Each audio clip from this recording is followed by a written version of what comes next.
ઝડપી જઈ રહ્યો છે. જોને આપણે જોત જોતામાં ધોરણ 8 માં પણ ભણી ગયા. હા સર, વર્ષ 2015 માં આપણે શિષ્યમાં એડમિશન લીધું હતું. ત્યારબાદ આપણે એસવીકેબી માં પહેલા ધોરણમાં ભણી ગયા. બીજું, ત્રીજું, ચોથું એમ કરતા કરતા આજે ધોરણ 8 માં પણ ભણી ગયા. અને આ સ્કૂલમાંથી વિદાય લેવાનો પણ સમય આવી ગયો. સ્કૂલમાં આવ્યા પણ રડતા અને જઈશું પણ એવી જ રીતે.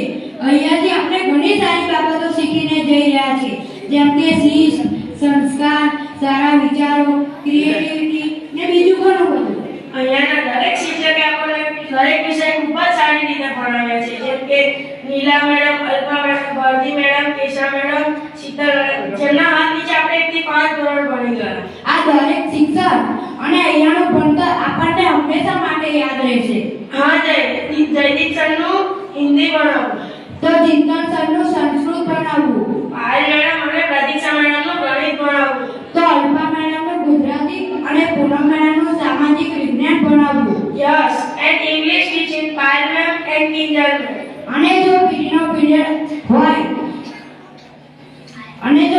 પીરિયડ આવે તો અમને તો સીધું મેદાન જ દેખાય છે. લાલજી સર ખરેખર ખૂબ રમ્યા છે આપણા મેદાનમાં, ખૂબ મજા કરી છે. પણ જ્યારે પીટીનો પીરિયડ આવે અને લાલજી સર ના આવ્યા હોય ત્યારે મૂડ ઓફ થઈ જતો. હા દીપક સરનું વિજ્ઞાન ભણાવવું, તો કોમ્પ્યુટર રીટા મેડમ અને શિવાની મેડમનું ભણાવવું. ખરેખર આ બધું 2 મહિના પછી છૂટી જશે. હા, આપણે હાઈસ્કૂલમાં ભણવા જઈશું, ધોરણ 9 માં આવી જઈશું. આપણે અહીંયાથી કેટલી બધી ગુડ મેમરીઝ લઈને જઈ રહ્યા છે. ખાલી ગુડ મેમરી કેમ ભાઈ? કોરોના યાદ નથી તને? હા ભાઈ, એ તો ભાઈ ભૂલાતો હોય. બધું બંધ થઈ ગયું હતું, પણ આપણા શિક્ષકોએ આપણું ભણવાનું ઓનલાઈન ચાલુ જ રાખ્યું હતું. આપણે ધોરણ 4 માંથી સીધા ધોરણ 6 માં પ્રવેશી ગયા